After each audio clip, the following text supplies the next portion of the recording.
do you like owning a Tesla? I'm a big fan. You know, obviously there's pros and cons to anything. With gas prices where they're at right now, they're over $5 a gallon again. There's huge savings with the electricity. Some of the trade-offs, you got to be aware of where you're at for range. It says 141 miles, so it's not super low. We don't absolutely need to charge it. But just to kind of show you guys what this looks like, I can pull up on the navigation and I'm going to hit charging here. You see how it shows us all the different superchargers available. So I'm going to go ahead and navigate to it. Usually I'm adding about a couple hundred miles of range to wherever I'm at.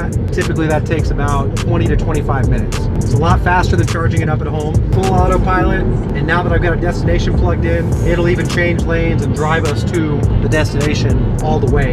Occasionally the autopilot can run into issues if you have things like road construction or something going on weird with the lane striping where you're diverting out of a lane. But the autopilot, it still wants to be engaged. If you look here, it's going to tell me, keep your hands on the wheel, keep your eyes on the road. If for some reason the autopilot itself is struggling, it's going to throw it back into manually driving. The car is not going to let you sit and take a nap for 10 minutes. It would disengage from autopilot way before that, but it's still not completely full self-driving where you can just be checked out. You do got to be paying attention in case it needs to bail and go back to manual. You can see on here on the screen, you see them coming up. It's automatically going to know it can't change lanes right now, even if I wanted it to, right? It's definitely very different transitioning from a gas-powered car to an electric vehicle. I'm extremely happy with it. I drive a lot for work. Savings on gas alone is huge. I've had zero maintenance costs. First thing I'll probably have to do is replace the tires.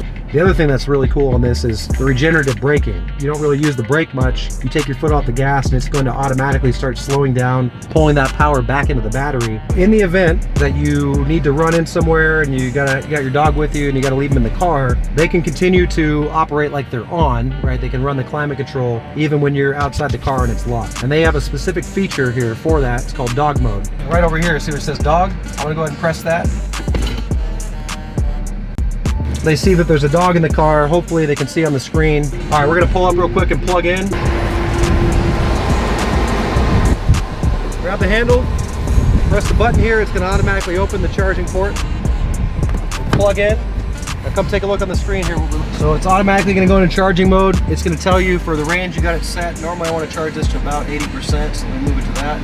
So right now I would be trying to charge it from 126 miles to 233. It's gonna take about 20 minutes to do that. And then down here it's telling me what it's charging me. So right now we're at 9 cents. It's only added a mile so far, but this is gonna keep ticking up.